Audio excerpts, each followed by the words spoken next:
Hello दोस्तों, नमस्कार, आदाब। स्वागत है आपका शिवा वॉयस लाइब्रेरी में। आज आपको लेखक डेल कार्नेगी की पुस्तक लोक व्यवहार बुक दोस्त कैसे बनाएं और लोगों को कैसे प्रभावित करें, how to win friends and influence people का हिंदी अनुवाद। लोक व्यवहार प्रभावशाली व्यक्तित्व की कला, और चैप्टर का नाम है लोग क्या चाहते हैं की ऑडियो बुक के बारे में बताने जा रहे हैं। आइए शुरू करते हैं। इस चैप्टर की ऑडियो बुक लोग क्या चाहते हैं। क्या आपको किसी ऐसे जादुई वाक्य की तलाश है जो बहस खत्म कर दे, दुर्भावना समाप्त कर दे, सद्भाव कायम कर दे और सामने वाले व्यक्ति को आपकी बात ध्यान से सुनने पर मजबूर कर दे? हाँ, तो फिर यह रहा वह वाक्य। मैं आपको बिल्कुल भी दोष नहीं देता। अगर मैं आपकी जगह होता तो इसमें कोई शक नहीं कि मैं भी आप ही की तरह सोचता। इस तरह की बात से बड़ा आलोचक भी नर्म पड़ जाएगा। और जब आप यह कहते हैं तो आप 100% सही होते हैं, क्योंकि अगर आप उस व्यक्ति की जगह होते तो निश्चित रूप से आप भी वही कर रहे होते जो वह कर रहा है। अल कैपोन का उदाहरण लें। मान लीजिए अगर आपके पास उसके जैसा शरीर, स्वभाव और दिमाग होता, अगर आपको वही माहौल मिलता, अगर आपको वैसे ही अनुभव मिलते तो आप भी बिल्कुल उसी की तरह होते जैसा वह था, क्योंकि वह इन्हीं सब बातों के कारण अल कैपोन बना था। उदाहरण के लिए, अगर आप सांप नहीं हैं तो इसका कारण सिर्फ इतना सा है कि आपके माता पिता सांप नहीं थे। आप जो हैं उसका बहुत कम श्रेय आपको जाता है। और याद रखें, अगर लोग चिड़चिड़े, अतार्किक या पूर्वाग्रह से ग्रस्त हैं तो इसमें उनका दोष भी बहुत कम है। उन दुर्भाग्यशाली व्यक्तियों के लिए अफसोस कीजिए, उनके साथ सहानुभूति रखिए। खुद से कहिए, अगर ईश्वर की कृपा न होती तो मैं इसकी जगह हो सकता था। आप जिन लोगों से मिलते हैं उनमें से 3/4 सहानुभूति के भूखे हैं। आप उन्हें सहानुभूति देंगे तो वे आपसे प्रेम करने लगेंगे। मैंने एक बार लिटिल विमेन की लेखिका लुइसा में अल्कांट पर एक रेडियो वार्ता दी थी। मैं जानता था कि वे मैसेच्यूसेट्स के कॉनकॉर्ड में रहती थीं और उन्होंने वहीं अपनी पुस्तकें लिखी थीं, परंतु मैंने बिना सोचे समझे यह कह दिया कि मैं उनसे न्यू हैम्पशायर के कॉनकॉर्ड में मिला। अगर मैंने न्यू हैम्पशायर का जिक्र केवल एक बार किया होता तो मुझे माफ किया जा सकता था, परंतु मैंने यही गलती 2 बार की थी। मेरे पास पत्रों और टेलीग्रामों का अंबार लग गया जिनमें मेरी गलती पर मुझे काफी भला बुरा कहा गया था। कई तो बहुत गुस्से में लिखे गए थे और कुछ तो अपमानजनक थे। कॉलोनियल डेन नाम की एक महिला जो कॉनकॉर्ड में बड़ी हुई थी और जो अब फिलाडेल्फिया में रहती थी, उसने मुझ पर अपना पूरा गुस्सा उतार दिया। अगर मैंने यह कहा होता कि मिस अल्कॉट न्यू गिनी की नरभक्षी हैं, तो भी वह इससे अधिक अपमान नहीं कर सकती थी। उसका पत्र पढ़ने के बाद मैंने खुद से कहा, मेरी खुशकिस्मती है कि इस महिला से मेरी शादी नहीं हुई। मैं उसे यह बताना चाहता था कि मैंने भूगोल से संबंधित एक भूल जरूर की थी, परंतु उसने मानवीय संबंधों से संबंधित सामान्य शिष्टाचार की मुझसे भी बड़ी भूल की थी। यह मेरा पहला वाक्य होता।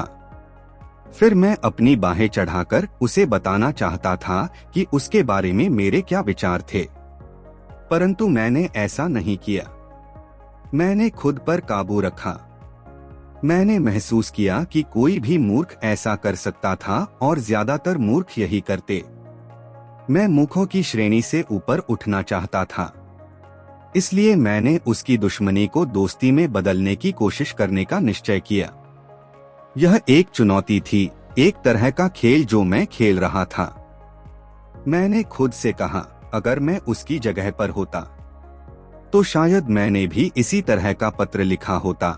इसलिए मैंने उसके नजरिए के प्रति सहानुभूतिपूर्ण दृष्टिकोण रखा। अगली बार जब मैं फिलाडेल्फिया गया तो मैंने उसे फोन किया और हमारी चर्चा कुछ इस तरह हुई। मैं श्रीमती अमुक अमुक, आपने कुछ सप्ताह पहले मुझे पत्र लिखा था और मैं आपको धन्यवाद देना चाहता हूँ। वह सभ्य सुसंस्कृत लहजे में कौन बोल रहा है? मैं आपके लिए अजनबी हूँ। मेरा नाम डेल कार्नेगी है। आपने कुछ समय पहले लुइसा में अल्कॉट पर मेरी रेडियो वार्ता सुनी थी। मैंने यह कहने का अक्षम्य अपराध किया था कि लुइसा में अल्कॉट हैम्पशायर के कॉनकॉर्ड में रहती थीं। यह बहुत ही मूर्खतापूर्ण गलती थी और मैं इसके लिए माफी मांगना चाहता हूँ। मुझे बहुत अच्छा लगा कि आपने मुझे मेरी गलती बताने के लिए समय निकाला। वह मुझे इतना कड़क पत्र लिखने के लिए खेद है, मिस्टर कार्नेगी। मैं अपना आपा खो बैठी थी। मैं आपसे माफी मांगना चाहती हूँ। मैं नहीं। आपको नहीं, माफी तो मुझे मांगनी चाहिए। स्कूल जाने वाले किसी भी बच्चे को मुझसे ज्यादा ज्ञान होना चाहिए था। मैंने अगले रविवार को रेडियो पर माफी मांग ली थी और मैं अब आपसे व्यक्तिगत रूप से माफी मांगना चाहता हूँ। मैं मैसेच्यूसेट्स के कॉनकॉर्ड में पैदा हुई हूँ। मेरा परिवार 2 सदियों से वहाँ का महत्वपूर्ण परिवार है और मुझे अपने पैदाइशी राज्य पर बहुत गर्व है। इसी वजह से दरअसल मैं यह सुनकर दुखी हो गई थी कि मिस अल्कॉट हैम्पशायर में रहती थीं। अब मैं अपने लिखे हुए पत्र पर शर्मिंदा हूँ। मैं आपको विश्वास दिलाना चाहता हूँ कि आप उतनी शर्मिंदा नहीं होंगी जितना कि मैं हूँ। मेरी गलती से मैसेच्यूसेट्स को उतनी चोट नहीं पहुँची जितनी कि मुझे पहुँची है। बहुत कम बार ऐसा होता है कि आप जैसे सुसंस्कृत लोग रेडियो पर बोलने वालों को पत्र लिखने का समय निकालते हैं और मुझे आशा है कि भविष्य में भी आप मुझे मेरी गलतियां बताने का समय निकाल पाएंगी। वह आपने जिस तरह अपनी आलोचना को लिया है, मुझे वह तरीका बहुत पसंद आया। आप बहुत भले आदमी होंगे। मैं आपसे मिलना चाहूंगी। चूंकि मैंने माफी मांगी थी और उसके नजरिए के प्रति सहानुभूति प्रकट की थी, इसलिए उसने भी माफी मांगी और मेरे नजरिए के प्रति सहानुभूति प्रकट की। मुझे अपने गुस्से पर काबू रखने का संतोष तो मिला ही, अपमान के बदले में दयालुता देने का सुख भी मिला। उसे शूलकिल नदी में कूदने की सलाह देने की बजाय मुझे उसे अपना प्रशंसक बनाने में अधिक आनंद भी मिला। व्हाइट हाउस में आने वाले हर प्रेसिडेंट के सामने मानवीय संबंधों की कष्टकारी समस्याएं लगभग हर रोज आती हैं। प्रेसिडेंट टैफ्ट भी इसके अपवाद नहीं थे। उन्होंने अपने अनुभव से सीखा कि कटु भावनाओं के अम्ल को सहानुभूति के रसायन से किस तरह बेअसर किया जा सकता है। अपनी पुस्तक इथिक्स इन सर्विस में टैफ्ट बताते हैं कि उन्होंने किस तरह एक निराश और महत्वाकांक्षी मां के गुस्से को ठंडा किया। टैफ्ट लिखते हैं, वॉशिंगटन की एक महिला जिसके पति का कुछ राजनीतिक प्रभाव था, मेरे पास आई और 6 सप्ताह तक मुझसे यह कहती रही कि मैं उसके पुत्र को एक पद पर नियुक्त कर दूं।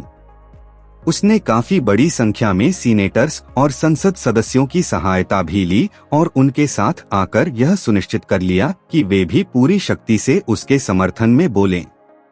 इस पद के लिए तकनीकी योग्यता की जरूरत थी और ब्यूरो प्रमुख की अनुशंसा का पालन करते हुए मैंने किसी दूसरे व्यक्ति को उस पद पर नियुक्त कर दिया। इसके बाद मुझे उस माँ का एक पत्र मिला जिसमें उसने कहा कि मैं बहुत ही कृतज्ञ था क्योंकि मैंने उसकी खुशी छीन ली थी जो मेरे हाथ में थी।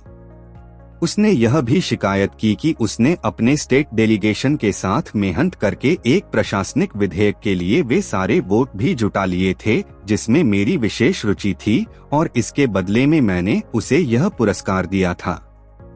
जब इस तरह का पत्र आपको मिलता है तो आपके मन में पहली बात यह आती है कि आप ऐसे व्यक्ति के साथ कैसा व्यवहार करेंगे जिसने आपके साथ बदसलूकी की हो या कुछ हद तक असभ्यता का भी परिचय दिया हो। फिर आप उसे जवाब लिखने बैठ जाते हैं। फिर अगर आप समझदार हैं तो आप उस पत्र को ड्रॉअर में रख देते हैं और ड्रॉअर पर ताला लगा देते हैं। इसे 2 दिन बाद बाहर निकालें। इस तरह के पत्रों का जवाब देने में हमेशा 2 दिन का समय लेना चाहिए और जब आप इसे इतने समय बाद बाहर निकालते हैं तो आप इसे नहीं भेजेंगे। यही रास्ता मैंने अपनाया। इसके बाद मैं बैठा और मैंने उसे बहुत विनम्र सा पत्र लिखा। मैंने उसे बताया कि इन परिस्थितियों में किसी माँ का दिल कितना दुखी होगा। यह मैं समझ सकता हूँ, परंतु दरअसल इस नियुक्ति में मेरी व्यक्तिगत भावनाओं के लिए कोई स्थान नहीं था। मुझे तकनीकी योग्यताओं वाले व्यक्ति को चुनना था और इस वजह से मुझे ब्यूरो प्रमुख की अनुशंसा का पालन करना पड़ा। मैंने आशा व्यक्त की कि उसका पुत्र अपने वर्तमान पद पर रहते हुए ही बड़ी उपलब्धियां हासिल कर सकेगा। इससे उसका गुस्सा ठंडा पड़ गया और उसने मुझे दूसरा पत्र लिखा जिसमें उसने कहा कि वह अपने लिखे हुए पहले पत्र को लेकर शर्मिंदा है, परंतु मैंने जो नियुक्ति की थी उसे संसद की मंजूरी मिलने में थोड़ा वक्त लग गया। कुछ समय बाद मुझे एक और पत्र मिला जो उसके पति के नाम से लिखा गया था, हालांकि उसकी हैंडराइटिंग भी महिला के लिखे पत्रों जैसी ही थी। इस पत्र में मुझे बताया गया कि उस महिला को इतनी निराशा हुई थी कि वह बुरी तरह बीमार हो गई थी और उसने बिस्तर पकड़ लिया था और उसे आमाशय का गंभीर कैंसर हो गया था। क्या मैं अपने सुझाए गए पहले नाम को वापस लेकर और उसके पुत्र को नियुक्ति देकर उस महिला को पुनः स्वस्थ नहीं करना चाहूंगा? मुझे एक और पत्र लिखना पड़ा, इस बार उसके पति को, जिसमें मैंने लिखा कि शायद टेस्ट के बाद उसका कैंसर का निदान गलत निकले। मैंने सहानुभूति व्यक्त की कि उसकी पत्नी की गंभीर बीमारी को लेकर मैं उसके दुख को समझ सकता हूं, परंतु अपने सुझाए गए नाम को वापस लेना मेरे लिए असंभव है। संसद ने मेरे सुझाए गए नाम को मंजूरी दे दी और उस पत्र के मिलने के 2 दिन बाद ही हमने व्हाइट हाउस में एक संगीत समारोह का आयोजन किया। मिसेस टैफ्ट और मुझे सबसे पहले इन्हीं पति पत्नी ने बधाई दी। हालांकि यह पत्नी हाल ही में गंभीर रूप से बीमार होकर बिस्तर पर पड़ी हुई थी। जिम मैग्नम ओक्लाहामा के तुलसा में लिफ्ट मेंटेनेंस कंपनी का प्रतिनिधि थे। उनके पास तुलसा के एक बड़े होटल में लिफ्ट के मेंटेनेंस का कॉन्ट्रैक्ट था। होटल का मैनेजर 2 घंटे से ज्यादा समय तक लिफ्ट बंद करके होटल के ग्राहकों को परेशान नहीं करना चाहता था। मरम्मत के लिए कम से कम 8 घंटे का समय चाहिए था और मेंटेनेंस कंपनी में एक विशेष रूप से प्रशिक्षित व्यक्ति हमेशा होटल की सुविधानुसार उपलब्ध नहीं रहता था। जब मिस्टर मैग्नम ने इस काम के लिए अपने सबसे अच्छे मैकेनिक से समय तय कर लिया तो उन्होंने होटल मैनेजर को फोन किया और उससे अपना मनचाहा समय हासिल करने के लिए बहस करने के बजाय इस तरह की बातें की। रिक, मैं जानता हूं कि आपका होटल बहुत व्यस्त रहता है और आप लिफ्ट को ज्यादा देर तक बंद रखकर अपने ग्राहकों को असुविधा नहीं पहुंचाना चाहते। हम आपकी समस्या को समझते हैं और हम आपकी बात रखने का हर संभव प्रयास करते हैं, परंतु हमें लगता है कि अगर हमने अभी मरम्मत नहीं की तो लिफ्ट में गंभीर नुकसान हो सकता है और बाद में इसकी मरम्मत में बहुत ज्यादा समय लग सकता है। मैं जानता है कि आप यह नहीं चाहेंगे कि आपके ग्राहकों को कई दिनों तक असुविधा हो। मैनेजर को मानना पड़ा कि कई दिन तक लिफ्ट बंद रहने से कुछ घंटों तक लिफ्ट बंद रहना ज्यादा अच्छा है। ग्राहकों को खुश रखने की मैनेजर की इच्छा के साथ सहानुभूति प्रकट करके मिस्टर मैग्नम ने होटल के मैनेजर से अपनी बात मनवा ली और किसी तरह की कोई कटुता नहीं हुई। जॉयस नॉरिस मिसूरी के सेंट लुई में पियानो टीचर थीं। उन्होंने बताया कि किस तरह उन्होंने एक ऐसी समस्या को सुलझाया जो पियानो टीचरों को किशोरियों के साथ अक्सर आती है। उनकी क्लास में एक लड़की थी, बेबेट। उसके नाखून असाधारण लंबे थे। यदि किसी को पियानो बजाने का उचित प्रशिक्षण लेना है तो लंबे नाखून इसमें बहुत बड़ी बाधा साबित होते हैं। मिसेज नॉरिस बताती हैं, मैं जानती थी कि उसके लंबे नाखून उसके अच्छे पियानो बजाने में बाधक होंगे, जैसी कि उसकी ख्वाहिश थी। पियानो सीखने से पहले मेरे साथ उसकी जो चर्चा हुई थी उसमें मैंने उसके नाखूनों के बारे में कुछ नहीं कहा। मैं नहीं चाहती थी कि वह पियानो सीखने से पहले ही निराश हो जाए और मैं यह भी जानती थी कि वह अपने नाखून नहीं काटना चाहेगी जिन्हें उसने इतने जतन से बढ़ाया था और जिनकी सुंदरता पर उसे इतना गर्व था। पहले सबक के बाद जब मुझे लगा कि समय सही है तो मैंने उससे कहा, बेबेट, तुम्हारे हाथ बहुत आकर्षक हैं और तुम्हारे नाखून बहुत सुंदर हैं। परंतु अगर ये नाखून थोड़े छोटे होते तो तुम ज्यादा अच्छी तरह पियानो बजा सकती थीं। इस बारे में सोचना ठीक है। उसके चेहरे पर नकारात्मक भाव साफ दिख रहे थे। मैंने इस बारे में उसकी माँ से भी बात की और मैंने यह भी कहा कि उसके नाखून बहुत सुंदर थे। मुझे एक और नकारात्मक प्रतिक्रिया देखने को मिली। यह स्पष्ट था कि बेबेट के सुंदर लंबे नाखून उसके लिए बहुत महत्वपूर्ण थे। अगले सप्ताह बेबेट अपने दूसरे सबक के लिए क्लास में आई। मुझे हैरानी हुई कि उसने अपने नाखून काट लिए थे। मैंने इस बात के लिए उसकी तारीफ की और कहा कि इतने सुंदर नाखून कटवाना उसके लिए किसी त्याग से कम नहीं था। मैंने उसकी माँ को भी धन्यवाद दिया कि उन्होंने बेबेट को नाखून काटने के लिए प्रेरित किया। माँ का जवाब था, अरे नहीं, मैंने कुछ नहीं किया। बेबेट ने खुद ही यह फैसला किया है और यह पहली बार है जब उसने किसी के कहने पर अपने नाखून छोटे किए हैं। क्या मिसेज नॉरिस ने बेबेट को धमकाया? क्या उन्होंने यह कहा कि वे लंबे नाखून वाली स्टूडेंट को संगीत नहीं सिखाएंगी? नहीं, उन्होंने ऐसा कुछ नहीं किया। उन्होंने बेबेट को केवल यह बताया कि उसके नाखून बहुत सुंदर हैं और उन्हें काटना उसके लिए किसी बलिदान से कम नहीं है। उनका अर्थ था, मुझे तुमसे सहानुभूति है, मैं जानती हूँ कि यह आसान नहीं होगा, परंतु इससे तुम्हें संगीत सीखने में आसानी होगी। सॉल हुरॉक शायद अमेरिका के नंबर 1 इम्प्रेसेरियो थे। लगभग आधी सदी तक उनका पाला कलाकारों से पड़ा, जिनमें चार्ली चैपलिन, इसाडोरा डंकन और पाब्लोवा जैसे विश्व प्रसिद्ध कलाकार शामिल थे। मिस्टर हुरॉक ने मुझे बताया कि अपने सनकी सितारों के साथ व्यवहार करने में जो पहली चीज उसने सीखी वह यह थी कि उनके साथ सहानुभूति की जरूरत थी। उनकी सनक के प्रति सहानुभूति, बहुत अधिक सहानुभूति प्रदर्शित करने की जरूरत थी। 3 सालों तक वे फ्योदोर चालियापिन के इम्प्रेसेरियो थे, जिन्होंने अपनी संगीत प्रतिभा से सारे विश्व को रोमांचित कर दिया था। परंतु चालियापिन अपने आप में एक बहुत बड़ी समस्या थे। वे बिगड़े हुए बच्चे की तरह व्यवहार करते थे। मिस्टर हुरॉक के शब्दों में, वे हर तरह से किसी तूफान से कम नहीं थे। उदाहरण के तौर पर चालियापिन मिस्टर इराक को संगीत कार्यक्रम वाली दोपहर को बुलाकर कहते थे, सॉल, मेरी तबीयत ठीक नहीं है। मेरा गला किसी कच्चे हैमबर्गर की तरह हो रहा है। आज की रात गाना मेरे लिए असंभव है। क्या मिस्टर इराक उनके साथ बहस करते थे? बिल्कुल नहीं। ये जानते थे कि कोई भी मैनेजर अपने कलाकारों के साथ इस तरह व्यवहार नहीं करता। इसलिए वे चालियापिन के होटल में भागे भागे पहुंचते थे और चेहरे पर सहानुभूति लेकर अंदर जाते थे। वे अफसोस करते हुए कहते थे, कितने अफसोस की बात है, कितने अफसोस की बात है कि आप आज गा नहीं सकते। मैं यह कार्यक्रम तत्काल कैंसिल कर देता हूँ। इससे आपको $2000 का नुकसान तो होगा, परंतु आपकी प्रतिष्ठा की तुलना में यह कुछ भी नहीं है। इस पर चालियापिन आह भरकर कहता था, शायद तुम शाम तक इंतजार करके देख लो। 5 बजे आओ और देखो, शायद तब तक कुछ सुधार हो जाए। 5 बजे एक बार फिर मिस्टर हुरॉक होटल में भागे भागे पहुंचते थे और सहानुभूति उनके चेहरे पर साफ झलकती थी।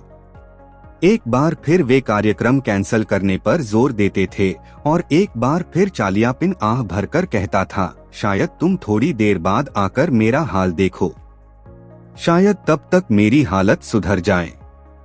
7:30 बजे महान गायक गाने के लिए तैयार हो जाता था, परंतु इस शर्त पर कि मिस्टर हुरॉक कार्यक्रम में मंच से यह घोषणा करेंगे कि चालियापिन को बहुत सर्दी है और इसलिए उनका गला खराब है। मिस्टर हुरॉक झूठ बोल देते थे कि वे ऐसा जरूर करेंगे, क्योंकि वे जानते थे कि इस गायक को मंच पर लाने का यही एकमात्र तरीका है। डॉक्टर आर्थर आई गेट्स ने अपनी शानदार पुस्तक एजुकेशन साइकोलॉजी में लिखा है, पूरी मानव जाति सहानुभूति चाहती है।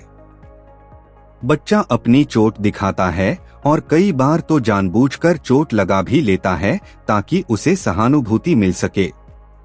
इसी कारण वयस्क लोग भी अपनी चोटें दिखाते हैं, अपनी दुर्घटनाओं के किस्से सुनाते हैं, अपनी बीमारी के दर्द बताते हैं, खास तौर पर अपने ऑपरेशनों के। अपने वास्तविक या काल्पनिक दुर्भाग्यों के लिए आत्महत्या दिखाना कुछ हद तक पूरी मानव जाति के स्वभाव में है। तो अगर आप लोगों से अपनी बात मनवाना चाहते हो तो इस पर अमल करें। यह था इस चैप्टर का सिद्धांत 9। सामने वाले व्यक्ति के विचारों और इच्छाओं के प्रति सहानुभूति प्रदर्शित करें। और दोस्तों, ये था आज का चैप्टर। और अब मिलते हैं अगले नए चैप्टर के साथ नई वीडियो में। तब तक आप खुश रहें, आबाद रहें, स्वस्थ रहें। धन्यवाद, नमस्कार, जय हिंद, जय भारत।